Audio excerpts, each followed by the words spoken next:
പുള്ളിക്കാരൻ സ്റ്റെപ്പ് ഇറങ്ങി പെൺവേഷം കെട്ടുന്നതിനേക്കാളും മുമ്പ് അക്ഷയ് കുമാർ എന്നും പറഞ്ഞ് ഓട്ടോറിക്ഷ ഓടിക്കുന്നതിനേക്കാളും മുമ്പ് രജനീകാന്ത് പറന്ന് വന്ന ചായക്കപ്പ് തട്ടി തെറിപ്പിക്കുന്നതിനേക്കാളും മുമ്പ് 1993 മലയാളത്തിൽ ഒരു എവർഗ്രീൻ ക്ലാസിക് പടം ഇറങ്ങിയിട്ടുണ്ടായിരുന്നു മണിച്ചിത്രത്താഴ്. അവിടം തൊട്ട് തുടങ്ങി 8 ദിശയിൽ നിന്നും പല പല റീമേക്കുകൾ ഈ പടത്തിന്റെ വന്നിട്ടുണ്ട്. പക്ഷെ ഈ വീഡിയോ ഒരിക്കലും മണിച്ചിത്രത്താഴിന് ഒരുപാട് പൊക്കിയടിക്കുന്ന ഒരു വീഡിയോയും ബാക്കി എല്ലാത്തിങ്ങളെയും കളിയാക്കി കൊല്ലുന്ന ഒരു വീഡിയോ അല്ല. ഈ അടുത്ത് ബുൽബുലയ്യ വേഴ്സസ് മണിച്ചിത്രത്താഴ് എന്ന് പറയുന്ന ഒരു ഡിബേറ്റ് വന്നിട്ടുണ്ടായിരുന്നല്ലോ. അതിനെ ബേസ് ചെയ്തിട്ട് നമ്മൾ എടുത്തേക്കുന്ന ഒരു വീഡിയോ ആണ്. നമ്മൾ ഈ 3 പടത്തിനെയും ബുൽബുലയ്യ, ചന്ദ്രമുഖിയും മണിച്ചിത്രത്താഴ് ഇതിനെ 3 അനലൈസ് ചെയ്യാണ്. ഏതൊക്കെ സ്ട്രീമിലാണ് ഇത് വേറെ ലെവൽ, അതായത് ഒറിജിനൽ വെല്ലുന്ന രീതിയിൽ പോയിട്ടുണ്ടോ അതൊക്കെ പറയും. അതുപോലെ തന്നെ ഒറിജിനലിന്റെ അടുത്ത് പോലും എത്താത്ത എന്തൊക്കെ ആസ്പെക്റ്റുകളാണ് ബാക്കിയുള്ള റീമേക്കുകളിലുള്ളതെന്നൊക്കെ പറയുന്ന ഒരു വീഡിയോ ആണ്. ഓക്കെ, അപ്പോൾ മണിച്ചിത്രത്താഴ് എന്ന് പറയുന്ന പടം നമുക്ക് എല്ലാവർക്കും അറിയുന്ന പോലെ ആലമൂട്ടി തറവാട് എന്ന് പറയുന്ന ഒരു തറവാട് ഉണ്ടായിരുന്നു. അവിടെ പണ്ട് നടന്നൊരു ട്രാജഡീനെ ബേസ് ചെയ്തിട്ടാണ്, അതായത് യഥാർത്ഥമായിട്ട് നടന്ന സംഭവം നേരെ തിരിച്ചിട്ടിട്ടാണ് നമ്മുടെ ഫാസില് ഈ പടം എടുത്തിരിക്കുന്നത്. ഇൻ റിയൽ ലൈഫ് കാർന്നോരായിരുന്നു ഒരു ഹീറോ എന്നൊക്കെ പറയാൻ പറ്റുന്നത്, നാഗവല്ലിയായിരുന്നു വില്ലത്തി. അപ്പൊ ആദ്യം നമുക്ക് ബുൽബുലയ്യ എന്ന് തുടങ്ങാം. അതായത് നമ്മുടെ അക്ഷയ് കുമാറിന്റെ ബുൽബുലയ്യ, നമ്മുടെ ഈ അടുത്തിറങ്ങിയ കാർത്തിക് കുമാറിന്റെ ഊള ബുൽബുലയ്യല്ല. അത് ആ പേര് മാത്രമേ ഉള്ളൂ. അന്ന് ഒറിജിനൽ മണിച്ചിത്രത്താഴായിട്ടോ അത് ബുൽബുലയ്യായിട്ടോ ഒരു കണക്ഷനും ഇല്ല. അപ്പോൾ അക്ഷയ് കുമാറിന്റെ ബുൽബുലയ്യ എന്നെ സംബന്ധിച്ച് മണിച്ചിത്രത്താഴിന്റെ ഏറ്റവും നല്ല റീമേക്കാണ്. ഇതുവരെ ഇറങ്ങിയതിൽ വലിയ രീതിയിലുള്ള വെള്ളം ചേർക്കാതെ മണിച്ചിത്രത്താഴിന്റെ കറക്റ്റ് ആ ഒരു എസൻസ് അതേപടി പകർത്താൻ ബുൽബുലയ്യക്ക് സാധിച്ചിട്ടുണ്ട്. അതിന്റെ കാരണം നിങ്ങൾക്ക് എല്ലാവർക്കും അറിയുന്ന പോലെ പ്രിയദർശനാണ് അത് ഡയറക്റ്റ് ചെയ്തത്.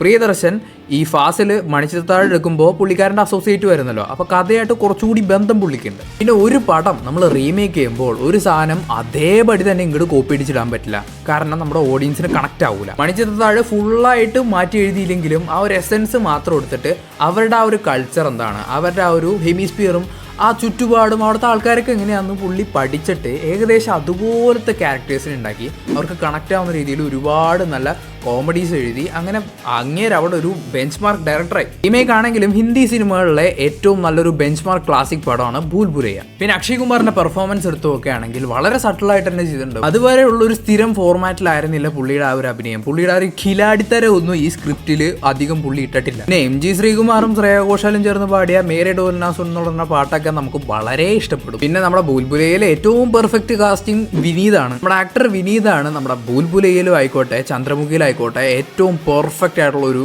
ആസ്പെക്ട്. കാരണം മണിച്ചിത്രത്താഴൊക്കെ ഇറങ്ങിയ ഒരു ടൈമിൽ വിനീത് അത്യാവശ്യം പ്രായമൊക്കെ ഉണ്ടായിരുന്നെങ്കിൽ പുള്ളി തന്നെയായിരിക്കും ആ രാമനാഥന്റെ റോളിൽ കാസ്റ്റ് ആവാൻ പോകുന്നത്. അത് നമ്മുടെ എല്ലാവരുടെയും മൈൻഡിലുണ്ട്. പിന്നെ പ്രിയദർശൻ എന്താ ചെയ്തതെന്ന് വെച്ചാൽ അവിടുത്തെ ഒരു കൾച്ചർ, അവിടുത്തെ ഒരു കൊട്ടാരം, അവിടുത്തെ ആ ഒരു പ്രിൻസ്ലി ആയിട്ടുള്ള റിച്വൽസ് ഒക്കെ എങ്ങനെയാണ്, അവരുടെ ജീവിത രീതി എങ്ങനെയാണെന്നൊക്കെ ഇതിന്ന് എക്സ്പ്ലോർ ചെയ്തിട്ടുണ്ട്. അങ്ങനെ ആ ഒരു ഗ്രാൻഡർ പ്രിയദർശൻ കാണിക്കുന്നുണ്ട്. നമ്മുടെ മലയാളത്തിലേക്ക് വരികയാണെങ്കിൽ ജസ്റ്റ് സ്വത്ത് തർക്കത്തിൽ കിടക്കുന്ന ഒരു വീട് പ്രേതം പിടിച്ച സ്ഥലമാണെന്ന് എല്ലാവരും പറയുന്നു. പണ്ട് തൊട്ടേ കേരളത്തിൽ ഏത് വലിയ വീട് കണ്ടാലും അത് പ്രേതം പിടിച്ചതാന്ന് പറയായിരുന്നു. പിന്നെ നമ്മുടെ എല്ലാവരുടെയും നാട്ടിൽ ഇതുപോലത്തെ ഒരു വീടെങ്കിലും ഉണ്ടാവും. അങ്ങനെ ഇതുപോലത്തെ കുറെ കാര്യങ്ങൾ നമുക്ക് കണക്ട് ആവാൻ പറ്റും.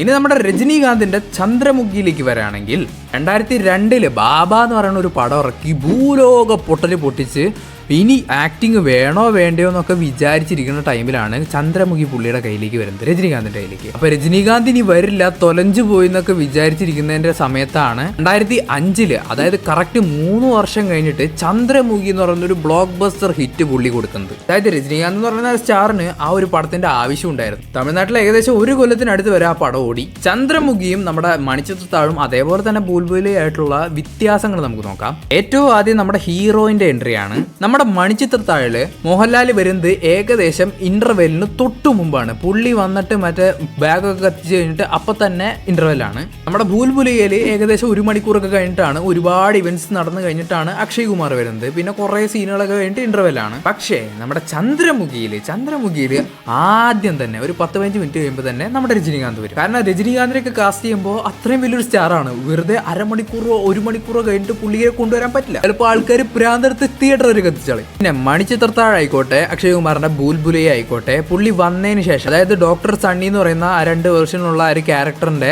എൻട്രി കഴിഞ്ഞതിന് ശേഷം, പിന്നെ ആ വീട്ടിലേക്ക് വന്നതിന് ശേഷം പുള്ളി എങ്ങോട്ടും പോകുന്നില്ല. പക്ഷെ ചന്ദ്രമുഖിയിൽ രജനീകാന്ത് വന്നതിന് ശേഷം ഒരു പ്രാവശ്യം പുള്ളി ആ ഒരു വീടിന്റെ അടുത്ത് പോകുന്നുണ്ട്. പിന്നെ എന്തോ കാര്യങ്ങളെന്നൊക്കെ പറഞ്ഞിട്ട് കുറച്ച് നാൾ കഴിയുമ്പോൾ പുള്ളി തിരിച്ച് ഇങ്ങോട്ടോ പോവുകയാണ്. എന്നിട്ട് ഇന്റർവെല്ലിന്റെ ആ ഒരു തൊട്ട് മുമ്പ് പുള്ളി വരെയും കുറെ സീനുകളൊക്കെ കഴിഞ്ഞിട്ട് ഒരു ക്ലിഫ് ഹാങ്ങറിൽ നിർത്തി ഇന്റർവെല്ല് ആവുകയും ചെയ്യുന്നുണ്ട്. പക്ഷെ പേഴ്സണലി എനിക്ക് ഈ പടം ചന്ദ്രമുഖി എന്ന് പറയുന്ന പടം എനിക്ക് ഭയങ്കര ഇഷ്ടമുള്ള ഒരു പടമാണ്.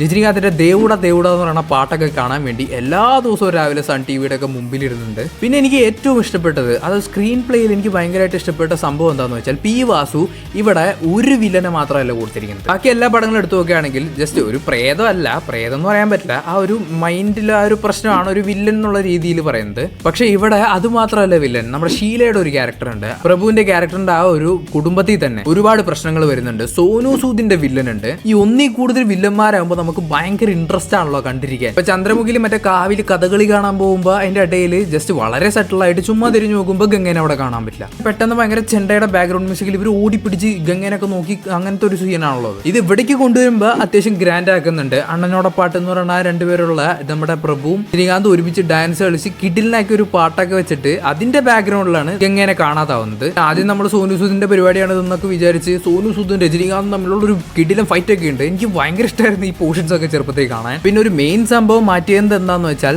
ലാസ്റ്റ് മറ്റേ ക്ലൈമാക്സിൽ നകുലനാണല്ലോ കൊല്ലാൻ വേണ്ടി നിന്ന് കൊടുക്കുന്നത്. ഇവിടെ അത് രജനീകാന്തിനെ തന്നെ ആക്കുന്നുണ്ട്. പിന്നെ മറ്റേ ഒരുപാട് ട്രിക്സ് ഒക്കെ കാണിച്ച് അതിൽ നിന്ന് ഊരിപ്പോരുന്ന പോലെയൊക്കെയാണ് കാണിക്കുന്നത്. ഇനി നമുക്ക് നമ്മുടെ OG ഐറ്റത്തിലേക്ക് വരാം, നമ്മുടെ മണിച്ചിത്രത്താഴിലേക്ക് വരാം. പോരാത്തതിന് ഇതുവരെ നമ്മുടെ ഈ പറഞ്ഞ എല്ലാ പടങ്ങളും തമ്മിൽ കമ്പയർ ചെയ്യാൻ പോവാണ്. ഏറ്റവും ആദ്യം എന്തായാലും പറയേണ്ടത് ആക്ടേഴ്സിന്റെ പെർഫോമൻസ് ആണ്. ഗംഗ എന്ന് പറയുന്ന ഒരു ക്യാരക്ടർ അത് നമ്മുടെ ശോഭന മാം ചെയ്ത പോലെ വേറെ ആർക്കും ചെയ്യാൻ പറ്റുന്ന എനിക്ക് തോന്നേ ഇല്ല. വിദ്യാബാലൻ നല്ല രീതിയിൽ ശ്രമിച്ചിട്ടുണ്ട്, നല്ല രീതിയിൽ പുള്ളിക്കാരിനെ കൊണ്ട് ആവുന്ന അറ്റം ചെയ്യുന്നുണ്ട്.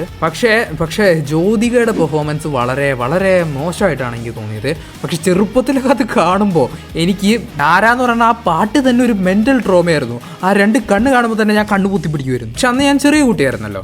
പക്ഷെ ഇപ്പം അത് നോക്കുമ്പോൾ ഇവരുമായിട്ട് കമ്പയർ ചെയ്ത് നോക്കുമ്പോൾ ശരിക്കും 7 അയലത്ത് പോലും വെക്കാൻ പറ്റില്ല. പിന്നെ ചന്ദ്രമുഖിയിൽ എനിക്ക് ഒട്ടും ഇഷ്ടമല്ലാത്തൊരു സാധനം എന്താണെന്ന് വെച്ചാൽ ഈ കണ്ണിൽ ലൈറ്റ് അടിക്കുന്ന പരിപാടിയില്ലേ, അതെനിക്ക് ഒട്ടും ഇഷ്ടപ്പെട്ടില്ല എന്ന് പറഞ്ഞാൽ ഒട്ടും ഇഷ്ടപ്പെട്ടില്ല. പക്ഷെ അതവർ പറഞ്ഞിട്ട് കാര്യമില്ല, നമ്മൾക്ക് ആ ഒരു സംഭവം അവരുടെ ആ ഒരു ഇമോഷൻ എൻഹാൻസ് ചെയ്യണമെങ്കിൽ ആ ഒരു സംഭവം വേണം. നമ്മുടെ ആക്ടേഴ്സ് അതായത് ശോഭന മാം ഒക്കെ നാച്ചുറലി ആ കണ്ണിലൊരു തിളക്കം വരുത്തിയെങ്കിലും ബാക്കിയുള്ളവർക്ക് അങ്ങനെ പറ്റണമെന്നില്ല.